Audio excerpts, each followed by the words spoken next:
What's happening, everyone? Friedemann, Findeisen from Realistic Songwriting. This is the album series where we talk about the latest albums that have come out and what we can learn from them. Today's piece of interest is Justin Timberlake's Man of the Woods, which released on February 2nd. It is his fifth studio album and 3 singles have been released so far: Filthy, Supplies, and Say Something. With me, as always, is Clifford Stummy, aka the Pop Song Professor, who has taken a closer look at the lyrics, and I've looked into the music on this record. Now, before we get into the details on the writing on this album, let's put everything in perspective. Cliff, what did you think of Man of the Woods? I've got to preface it and say that I have zero discerning taste when it comes to music. And I've also not watched any critical reviews of whether it was well done or anything like that. So typically when I listen to music, I'm like, is it catchy and do the lyrics make me think?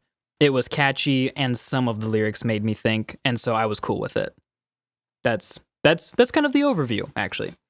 But yeah, there were a few songs in there that I really liked. I really thought Man of the Woods itself sounded awesome. And then, let's see, Young Man, I thought had some really cool lyrics, and I thought Flannel was cool. I think it's funny because we talk about this, and you're out there, you're writing these kinds of songs, and you're putting together this music. So if you and any of the listeners here who also write music want to use me as kind of like a case study for what the average, undiscerning, not musically capable or intelligent listener thinks, then I'm more than happy to be that for you. If you can sell music to me, you can sell music to anybody. Well, we'll see about that, because I don't think I liked it as much as you did. So you said some of your favorite tracks. Are you a big fanboy of Justin Timberlake? Did you like his other albums? Not so much? No, I really haven't been able to get emotionally connected in any way with anything put together by a boy band or a girl band, I think, ever.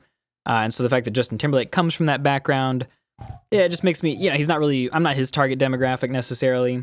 And so there was a song Mirrors that he had in his last album that I really liked. And I like West Coast Swing Dancing, which I know I've mentioned on this podcast before. And he's usually pretty good to dance to. So I appreciate him for that aspect for the most part. Yeah. I should apologize real quick too. Some of you may be able to hear my small beagle in the background. The dog is an absolute moron. And he thinks that if he barks, we'll come pay attention to him, which actually, to be fair, honestly, we mostly do. We only keep him around because he's really cute. But if you do hear him barking in the background, he's just practicing his singing. Well, got to start somewhere, right? Yeah. He's already better than me. Cool. Yeah, so I am actually a pretty big Justin Timberlake fan. I also didn't like his boy band stuff so much, which is why it took me a little bit longer to get into him, really. And I just really discovered him for myself a bunch of years ago, 5 or 6 years ago. And then I bought all of his records, and I really love all of them. This is the first one that kind of threw me off guard a little bit, and I didn't love it so much.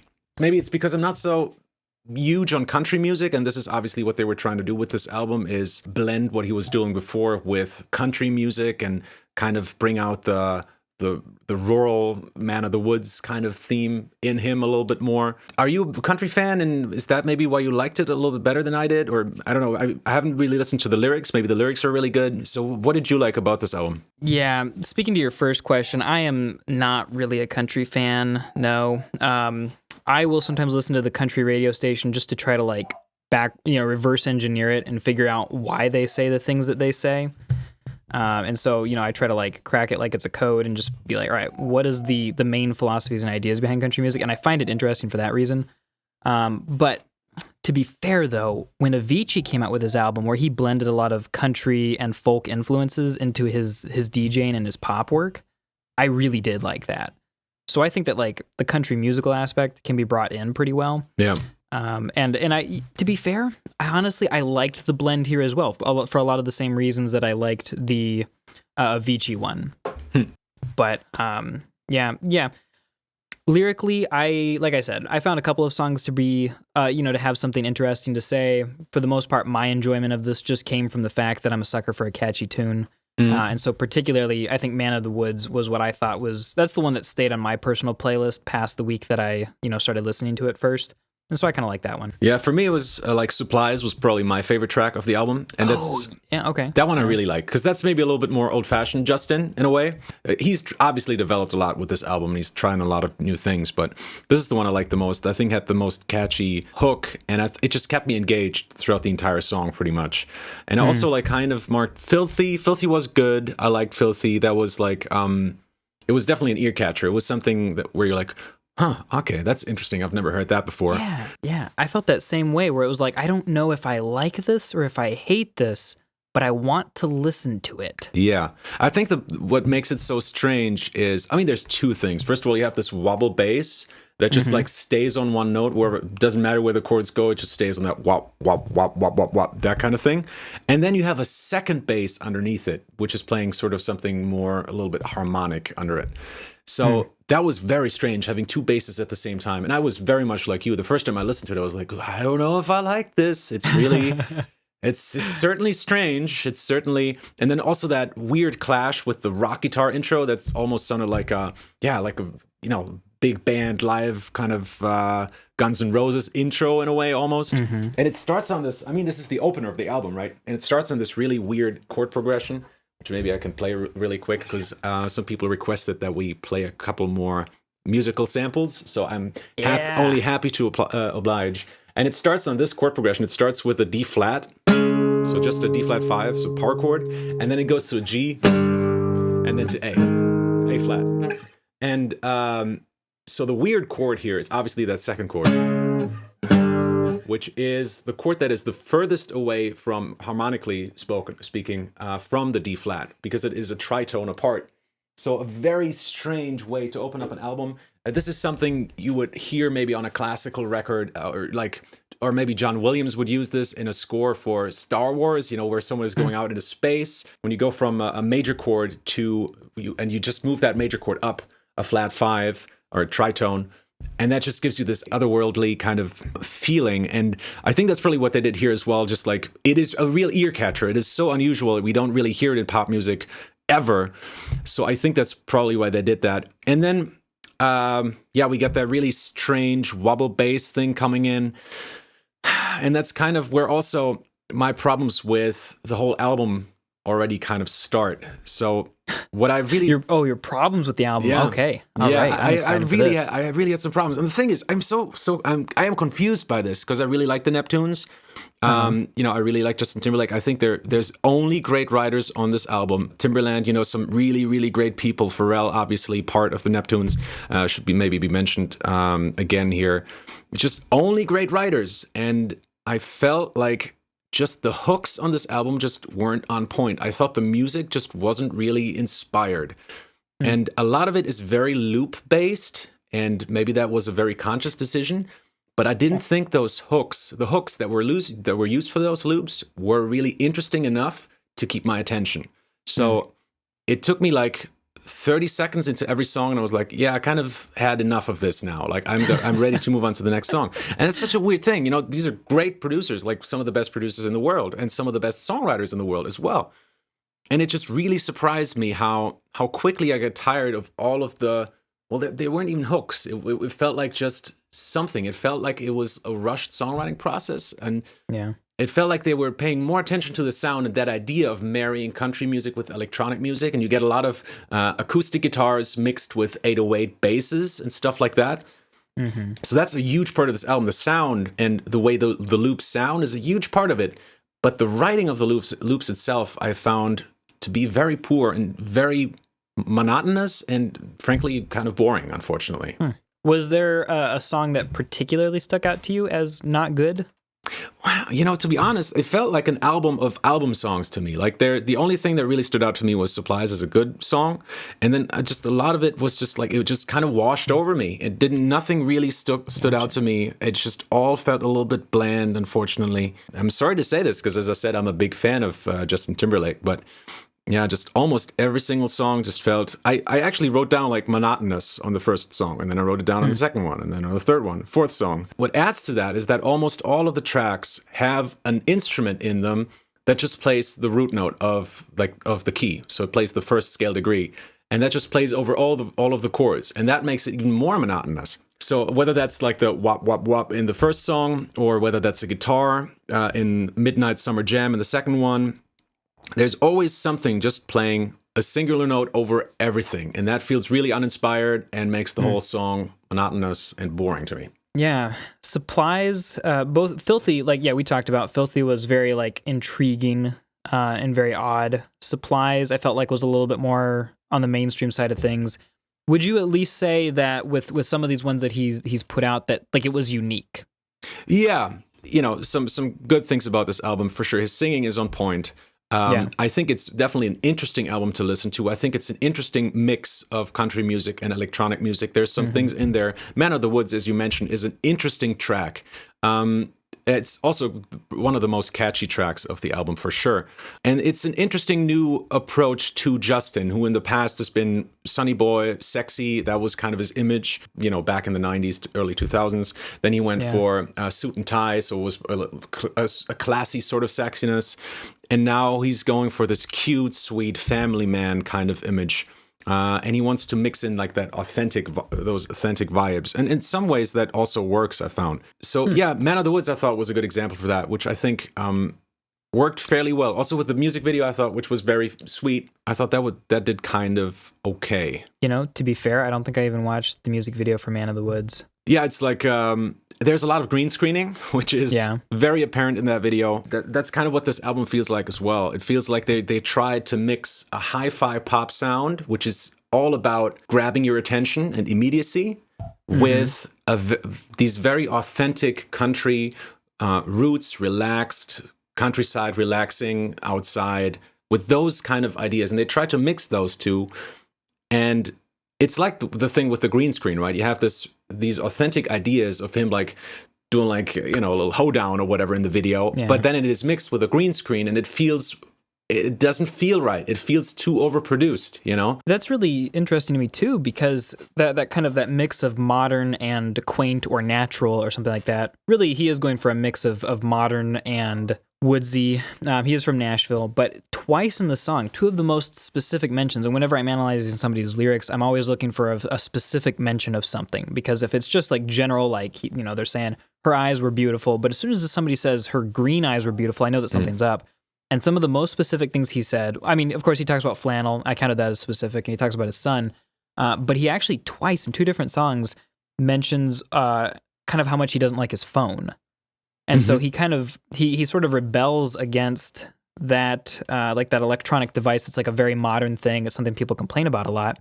But it's interesting then that in the way he produces his music video and just the songs themselves, they're like this very purposeful, intense clash of, old school hoedown and, acoustic country folk mountain music with the modern. Like there's just an undeniable connection there between those two things. And so it's really odd to me that he would include that, but at the same time still say things like, I wish I didn't have to have my phone for this whole week of vacation, or I want to, come and do this with me, but leave your phone behind. Well, have you seen the album cover of Man of the Woods? Yeah, I photoshopped myself into it. No, I did it for the album itself. Are you talking about the single? No, I think it's the album. The one that is like literally showing him being torn between like the pop world and the country world. You know which one I mean? Yes. Like his feet, like his lower body is basically in one world, like a cold, cool pop kind of room, and the upper half is him standing in the woods with like a suit on, I think. And then it's a big tear through the middle. It's like literally saying like he is torn between these two worlds. Even interestingly with that, when he's in the woods on the top level, he's wearing like a suit, but when he's in like what looks more like a pop thing, he's wearing the country clothes. It's like wherever he goes, he feels like he's part of the other thing. And so he's like, it's like two versions of being torn. Yep.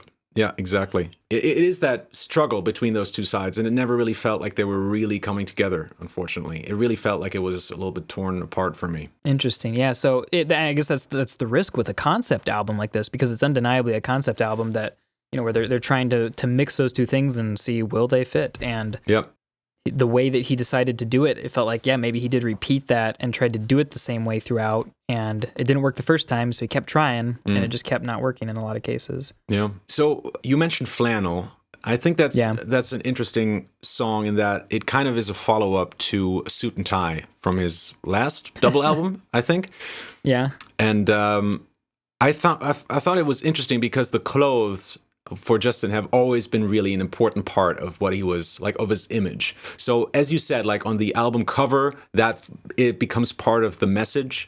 In 2016, so 2 years ago, he has his own clothing line, William Rast, and he said it has to be a little bit country, and it's got to be a little bit rock and roll at the same time, which kind of fits this as well, like 2 years later, you know? I'm like, you know, maybe that came first. Maybe the clothing line inspired him to write an album like this, which I thought was really interesting. But have you noticed anything about the clothes? Was Flannel about his country clothes, or what was that about exactly? Yeah, lyric-wise, Flannel was largely, it's like a celebration of like, yeah, I've got, you know, I wear my flannel, and it's him obviously playing pretty heavily into the whole Man of the Woods theme. Right behind my left pocket, that is where you'll feel my soul. It's been with me many winters, it will keep you warm. So basically, he's actually giving his flannel to somebody else. And he's saying, like, my flannel is close and personal to me, and if you're borrowing it from me and wearing it, you know, whatever girl he's talking to, his wife. Then you'll feel, his wife in this case. Okay, good. Oh yeah, it looks like Jessica Timberlake. I think that's his wife. Is actually does additional vocals on this one. Yeah, on the intro to Flannel on the 10th track, Hers. That's actually her, you know, doing the intro for that song. That's awesome. And it was written for her. And the album actually is the title of the album, Man of the Woods, actually comes from the name of his son, which is Silas. That's the name of the son, and that actually literally means translated "man of the forest." And that's how they apparently got the idea, or that's how they got the idea for the title, at least. Oh, that's really awesome. So it's it's a very personal album for him, I think, in terms of like he wrote it for his family and he wrote it with his family. Like his son appears on Young Man. I think that's probably him, I'm guessing. Yeah. And so I guess that was a big part of it for him, for sure. Yeah. The big thing that I noticed then, you mentioned Suit and Tie, so I pulled the lyrics up for that real quick. And it's interesting because in Suit and Tie, he's talking about how his suit and tie like give him confidence and enable him to feel comfortable leaving it all on the floor tonight. And so it's very much like, I'm wearing a suit and tie, now let me show you a good time. But in Flannel, it's less internal. The clothing is less of an internal thing, and it's more of something that he gives away. So, I mean, that could maybe not necessarily speak, I don't want to, go so far as to say that could speak to a growing maturity or something like that, because I literally don't know unless I go talk to the guy, but it could just mean that his focus is changing. Maybe he is becoming more of that family man that you mentioned earlier, that is sort of one of the themes of Man of the Woods. Yeah. And so maybe he is starting to think more of his wife and his kids, and maybe we can expect more of his music to be family-centric too. I think so. And I mean, he did like, what was it? Can't Stop the Feeling was already for a kids movie, right? Was for like Trolls or whatever it was called. Yeah. So that was already the start of it, I think. And I think I saw that in an interview, actually, that was part of it for him. Like, that started him down that line a little bit more. Oh, okay. So another thing that I realized, in terms of the authenticness that I mentioned, there's a bunch of instances how that pops up in the music as well. So, for example, in Man of the Woods, which I would think is the most authentic track on this whole record, has a very dry mix. So the verses are just him. There's no reverb or anything on there, or very, very little. So that makes him seem closer to you when you're listening to it. And that gives it a very kind of authentic feel. It's something that we hear in like folk music and stuff like that. Like genres like that, country music, folk, all have that really kind of dry vocal to make it seem more real. Like you can hear it with all of its flaws, and so it seems more fragile and more authentic that way. And I think that's something that if you're going to get into, talking about the woods and the mountains and the country life and things, you have to play into that more authentic feeling. Country music, auto-tune. I mean, I'm sure that country music is auto-tuned. How naive can I be? But they have to use the the drawl and the accent and everything like that to make it sound authentic. And so if he's going to play into that genre, he's got to do more of that down-home, relatable, get-to-know-you sort of authenticity. Yeah. Which when he's so relatable, so authentic that he can even talk about his flannel shirt. Oh my goodness. Wow. I really feel like I know Justin Timberlake now that I know he likes flannel just like, all the other hipsters. Speaking of flannel again, you have seen Dirty Dancing with your girlfriend probably, right? I've seen clips but haven't seen the whole thing. But you have seen the ending where they like singing this song and they bust in and he's like, nobody puts baby in a corner. You've seen that scene, right? Maybe not that exact line, but the scene as a whole. Yeah. So there's a song that they sing from the hotel where the movie is playing, and it's called the Kellerman's Anthem, and it's Kellerman's da da da da da da da da. That's kind of the melody of it. And Flannel reminded me so much of that, and I couldn't shake it. Like the entire song was like, this is just so much like that song.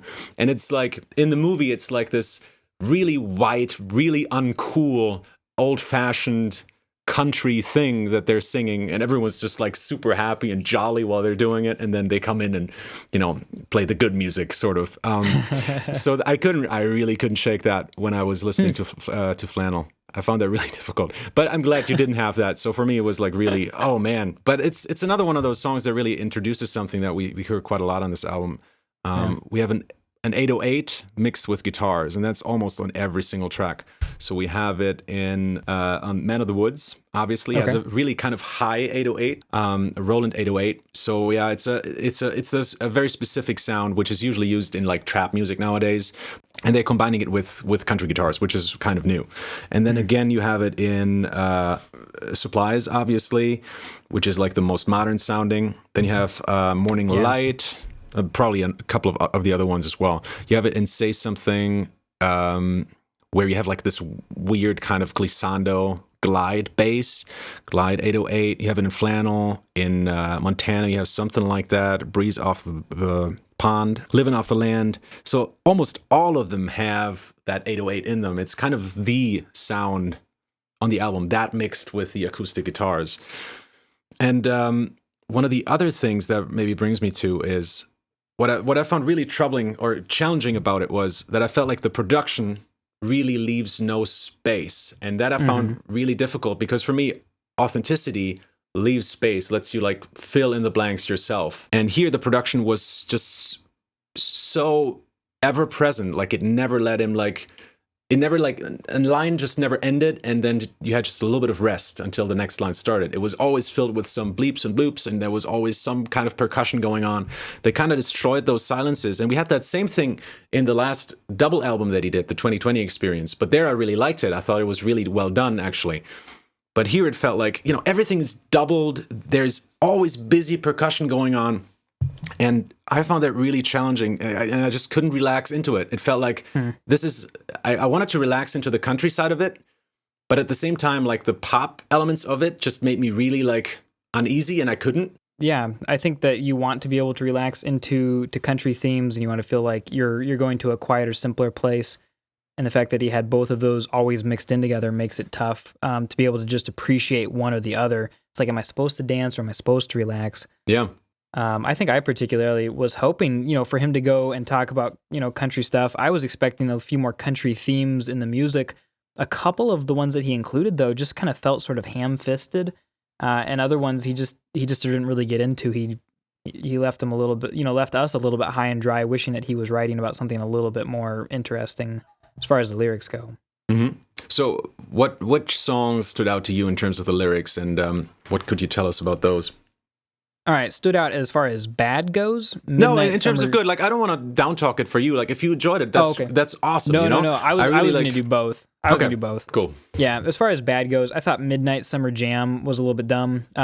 Just because, first of all, it's and this is where I have so much to learn, because when I see a ton of repetition, my immediate reaction is to get snobby. But I also understand that that's a huge part of what makes a song good. And I've looked up, so for some of my bands, I've calculated the percentage of repetition, and typically the songs I like better are among the most repetitious. So that's you people, you songwriters, mentally getting to me. Yeah, I think it all comes down to whether you like what's being repeated or not. Yeah. Well said. That's honestly really well put. And when it came to Midnight Summer Jam, he's basically act like the South ain't the shit. Y'all can do better than this, or y'all can't do better than this. It's just a midnight summer's jam. The air's so thin, but we don't give a damn. The starry sky across the land when we pretend it's our last chance to dance. I live in the American South, and I've never been to a midnight summer jam. Maybe I'm just not cool enough for people to invite me. Maybe I would just explain all the song lyrics, and they'd be like, Cliff is a party pooper. But I can see you standing there with your clipboard and just being like, nope. Nope. Do you guys even know what this means? Get back here, you. Stop dancing to this. Sing something else. Yeah. Though to be fair, there's a lot of guilty pleasures I have when it comes to pop songs that don't mean a lot. But yeah, so I thought that it was just kind of like there was not really a huge point to this song, and I didn't think it was hugely catchy. And yeah, so that one did not make me love Justin Timberlake more. But Supplies, as far as the lyrics go, there were some interesting metaphors in there. I think I included one line from Supplies in my most cringy lyrics of 2017, or one of my 20 most cringy lyrics of all time video or something like that. Some awesome clickbaity title that totally worked. But it was, where he talks about, it's in the pre-chorus, I'll be the wood when you need the heat. I'll be the generator. Turn me on when you need electricity. And that was... See, I love that. I think it's hilarious. I really like it. But I mean, it's dumb, but it's so funny. I like it. It's the kind of dumb that you like, right? Yeah. Or that a person likes. Not just you. I'm sure he wasn't serious when he wrote that. I just think it's really funny, actually. At the very least, I love a good pun. So, and I know that you do too. For sure. But as far as something that I really liked, Young Man, I thought was really cool. Because, it was like... A lot of times when people write pop music, they write it so that it can appeal to like anybody, right? Like so that any Joe Schmo can sing the song to his girl and he doesn't have to change the words, it just fits her. But with Young Man, I felt like, man, he's really talking to his son and he's saying some really interesting things here. He tells them, if you need me around, I stay down. Anywhere you go, you can go your own way. If you ask me how I know these things, remember I once was a young man. Someday somebody's going to break your heart in two and I'll be there. Someday you're going to break somebody's heart. That's what we do. I like that line. And he just makes it like explicitly. Here's what it's about. Your daddy's so proud of you, my little young man. And it was really cool. I felt like for a second there, I was kind of like seeing the heart of Justin Timberlake in relation to his family. And, of course, he's still his very like polished, well put together self. I don't think he could be anything less. But we still got to, understand that. And the best line, my favorite line from the entire album, beautiful boy, got it from your mama. Damn, she looks good. You might get a sister. Yeah, I do love that. That's awesome. All right, I didn't really write anything down for Young Man. I just wrote like it's acoustic and electric guitars mixed. There's a bunch of that in all of the songs. What did you think of Hard Stuff? That has like has him sounding a little bit more raspy, I've noticed. Like his voice sounds a little bit more country in that song. Yeah, I mean, as far as the lyrics go in the chorus, so give me the hard stuff, the kind that makes you real. I'll be there when the storm comes because I want the hard stuff. I think, if I remember correctly from looking at it earlier, he's talking about a relationship and he's saying, I don't just want to be there for all of the good times and the fun times. So thematically, it's very similar to Taylor Swift's New Year's Day, where it's, we had a party last night, but I'm going to be here to pick up broken bottles with you. And so I appreciate a good theme like that. It's good to, throw in something sweet and sentimental like that. I liked the line from verse 2, my God knows I'm not the man that I want to be. And we all know there's things in this life we refuse to see. So just know my fire for you will always burn. Please forgive the things in this life that I have to learn. Sweet, good stuff. It's, I wouldn't say that, any of it's particularly groundbreaking, especially since I felt like Taylor Swift, she used such a cool metaphor for that. And so I like hers a lot more just because it feels like there's a little more effort in there and it's a little bit more creative for him just to say, so give me the hard stuff. Obviously he's cutting to the heart of the matter and he has a couple metaphors spread throughout. So it feels like he put in a little bit of effort here and there. But I appreciated the theme. Yeah. I must say, like none of the tracks on this entire album, none of them felt as inspired as any of the tracks on the Taylor Swift album to me. Which boggles my mind because everybody wants to or at least a lot of the people I talk to want to say like Taylor Swift's no good. This is a terrible album. I think it was a really inspired. Like the music was really well done. There was great production. Like every single song was just. I thought it was a really, really good album. And she changes things up. There's a lot of variety. She doesn't just accept. She just like Justin Timberlake. If it's a concept album and it works, great. But if it's a concept album and it doesn't work, too bad. Avicii. I don't remember the title of the album. Apologetic, but I thought his concept album where he tried to combine DJing and country music, I thought it turned out really well. But I agree. Yeah. I like Man that of the too. Woods. I in my lack of knowledge and good taste when it comes to music, liked a couple of the tracks. I mean, that's a personal experience. I'm not saying that the music is bad. It's just like that I didn't like it, and I'm just telling you what I felt didn't work for me. There's plenty of albums that musically are not really well written that I still like. So it really ultimately just comes down to personal preferences. But nobody has to preserve my feelings. I believe that there are objective standards typically for what make good lyrics or good songs, and that there's like a little bit of a gray area where you can say, it's a matter of opinion, but I'm far more willing to trust you than my own ears in this case. Even though, I'll say like, oh, this was catchy, and I'll still listen. Yeah, I might listen to it anyway. I might be like, this is a poorly written song, but I like it. Yeah. But yeah, I'm not afraid to admit hard truths. There was one interesting thing that you said about the lyrics. Sorry, which song was that again? Where you said, "I'm not the man I want to be." Which song was that? Yeah, I think that was Hard Stuff in verse 2. Hard Stuff. So that I thought was really interesting. I saw an interview with him where he talked about his previous album, and he talked about like one of his previous albums. I can't remember which one it was, but he really wanted to do an R&B album. And when he was done, he was like, I just made an R&B album. I'm so proud of myself. And everyone was like, and Justin Timberlake releases another pop album. He's like, what? This is clearly R&B.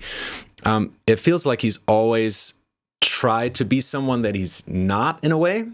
Also with this, or maybe I don't know if this is his sound now, but it feels like this album feels a lot less colorful than his previous albums, which had that R&B vibe in there, and that for me usually has more color. And I really like his backing vocals, which usually add like a lot of color to all of his melody lines. I didn't really get that from this, but I can't really blame him because I feel like the music wasn't as inspiring, so it didn't really give him a lot of opportunities to really create those interesting harmonies. And when there is opportunity, when you have those songs that do something interesting, like Sauce, for example, has that one part with the descending chords that goes chromatically downwards, then you really hear him like have those interesting backing vocals, and that I thought was really cool. And also like for Wave, for example, which I thought still was a little boring. Unfortunately, I didn't love the music, but with those chords, which is a D sus 2 and 4, then E sus 2 and 4, the G sus 2 4, and then an F or something like that. I couldn't quite make out that last one. That also, like, whenever he gets that opportunity, when he gets some more interesting harmonies that are a little bit more R&B, I feel like that's when he really shines with his backing vocals and really adds all that color in that I like so much. And with Supplies, he also did that. I really like the colors of his backing vocals there, and that's, to me, what makes that track interesting. Also, I really love the rhythms in that song. I think those are just really, really cool. Like all the triplet stuff that he's doing, constantly shifting like subdivisions. And I thought that was just it's one of his sexier tracks, obviously, on this album. That's probably why I like it so much. But yeah, so that was kind of a big deal to me on this on these few songs. Yeah, Sauce was interesting, especially the little skit at the beginning there. Juice is temporary, anyone can obtain juice or something, but like Sauce is forever. I like that. Yeah, that was cool. It was, it was funny, and I think it highlighted something that's definitely true of Justin Timberlake throughout all of this. He doesn't seem to take himself too seriously in a lot of the songs. There are some where maybe he doesn't, but remember he made like the puns about, turn me on and I'll be the wood for your fire. And then he talks about, the one we just talked about at the end. Hard Stuff? Hard Stuff. Maybe it was Hard Stuff. This is embarrassing. Anyway, there was a pun in there. Oh, yeah, it was the one. Shoot. Yeah, it might have been Hard Stuff. But anyway, so puns or something he'll throw in there. And typically puns are something you have to be a little bit confident in yourself to be able to throw out there. Otherwise, people are going to judge you. The 10% of the population who just hates puns so much. But it's nice. And then he sings a song about flannel. Like, you have to be confident in yourself. You have to be willing to be a little bit silly to title your song Flannel. And that's something that I think goes along with Sauce. Just this idea that he could deconstruct and redefine or put together these pieces of slang and just write a song about it. So yeah, he's always been a jokester. He's been on SNL and like Lonely Island, and he did a bunch on Lonely Island? Yes, he has. He did Dick in a Box. That was him. Okay, gotcha. And, all right. He did a bunch of like bad comedies. Like I forgot what they're called. Friends with Benefits. That was him, right? Like there's a bunch of comedies that he did. And I think Bad Teacher was him as well. I'm not sure, but like he never really took himself too seriously, which is something I always liked about him actually. Oh, I remember the line. It was from Young Man. It wasn't a pun. It was just when he was saying that his mom looked so good. The boy's mom looked so good that we might have a sister coming along pretty soon. Yeah, that is such a great line. That's awesome. And I think it goes along with the image that he puts forward. Just kind of like he's classy about a lot of this stuff. but he still is like fun. And that is definitely an image I get from Justin Timberlake, particularly. You were talking about, he wears a suit and tie in the former album. So he's got like that classiness going on. And I don't know, how jokey he gets in that album, but at least here it's like he's like the all around perfect person. He can be formal one minute, he can be out in the woods. Maybe I don't think he ever actually talks about doing anything interesting in the woods other than being high while rowing a boat on a pond in Breeze Off the Pond, I think. And he says living off the land for, that's track 14, but he doesn't actually like talk about that. So I don't 100% believe that he could survive in the woods. He hasn't convinced me yet, but awesome. It's cool. It's cool. Dude, I mean, he's got supply AIs, right? He doesn't need to go and trap animals or hunt for, deer or something.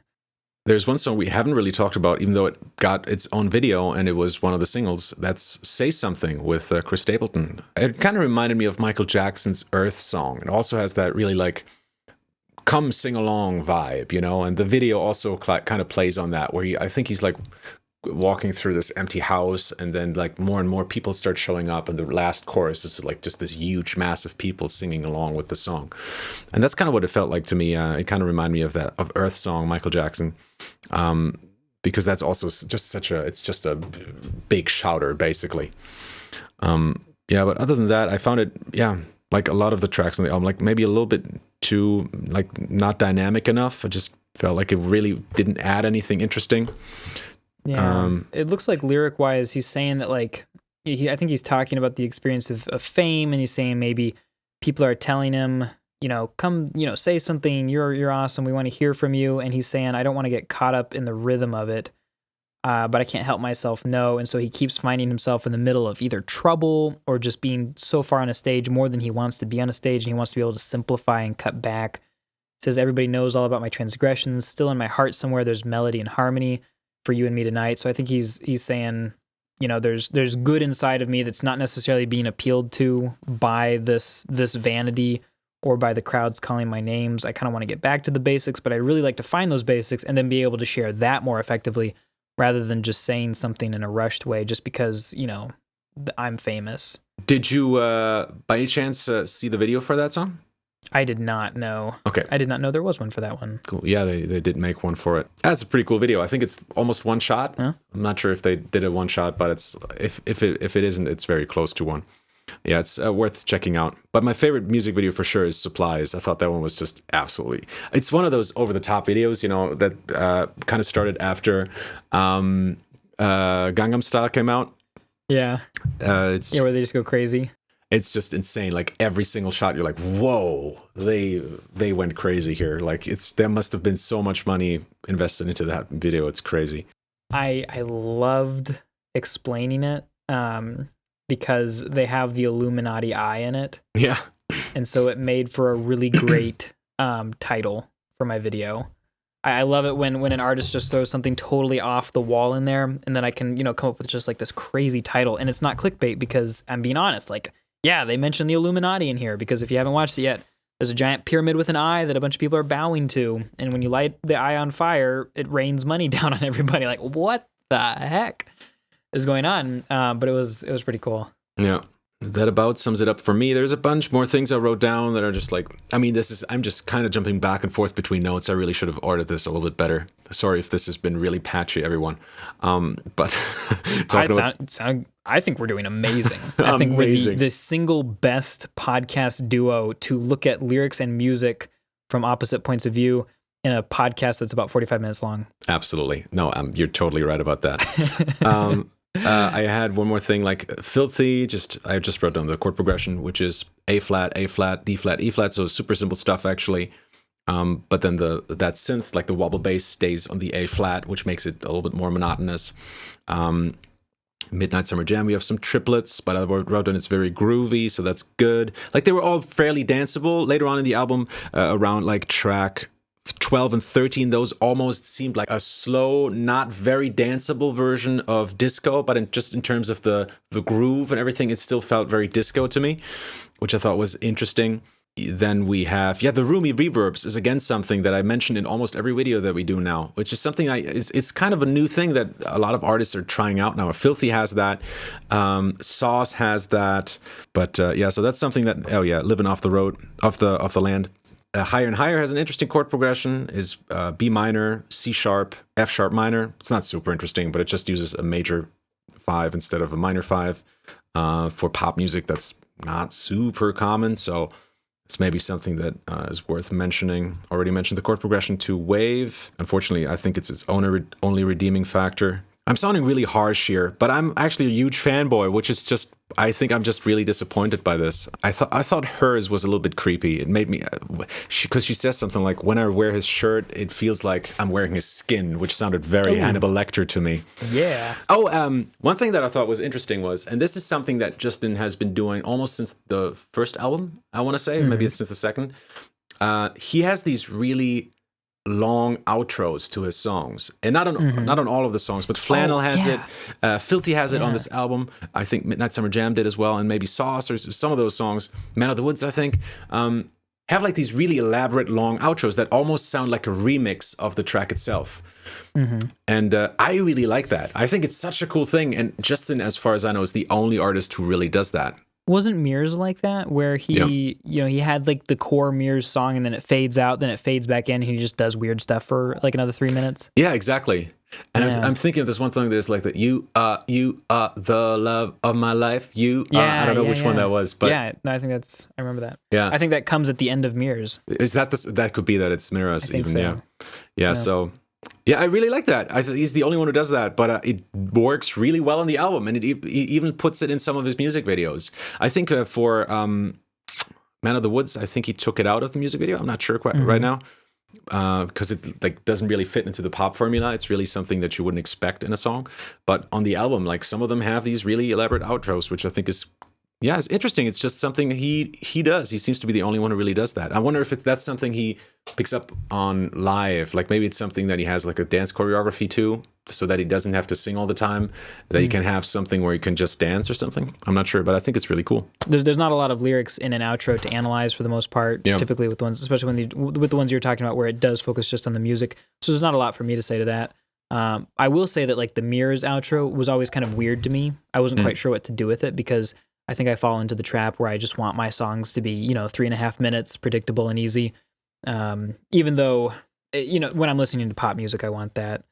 My tastes get a little bit different when it comes to, where I'm expecting it to get a little bit weird. But yeah, I didn't, there wasn't any outros on this album that, struck me as being like, oh, that was weird or didn't belong or something like that. And I appreciate that he feels free enough to, to experiment that way and do something different that not everybody's doing. Yeah, for sure. I really like that as well. And it was a long album too. Like it's over 60 minutes. So typically pop albums nowadays are like 45. And he also has, it's 16 tracks, and all of them are, and all of them are like 4.5 minutes, and if you look at, Bruno Mars did an album that was nine tracks, and I think none of them were above 4 minutes. I might be wrong about that, but it felt like they were all really short and just really punchy, just very tightly written. Yeah. Also, just one more thing I wanted to point out, worth listening to is Montana for its backing vocal harmonies. I thought that was done pretty well. Nothing really as good as like from the previous albums, unfortunately, but it's still really cool. And Justin is a king of vocal harmonies. Like he does all of his own backing vocals, and I think he's so amazing at it. It's really cool. And Supplies obviously has some really, really awesome backing vocals.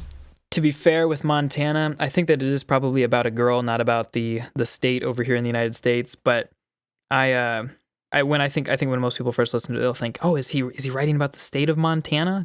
Just because that's a little bit more unique than writing about a girl. I think it's actually about a girl, and I'll tell you the reason why. It's because if you have ever had to drive through Montana, you spend 12 hours just trying to go from one side of the state to the next, and nothing changes. You see mountains in the distance, they don't get any closer to you for 12 hours. You're just driving, and it's completely flat, and you are literally going straight. You could tie your steering wheel of your car to the console or whatever, and you would not have to turn for the entire 12 hours. So you're saying it can't possibly be about the state because it's just such a boring state?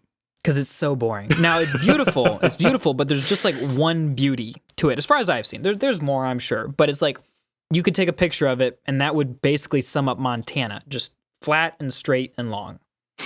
But That's awesome. That's hilarious. Yeah, cool. I would recommend flying. Cool. I love that. Very great note. Thank you very much for that. That's the kind of quality content you signed up for when you subscribe to this channel, guys. Exactly.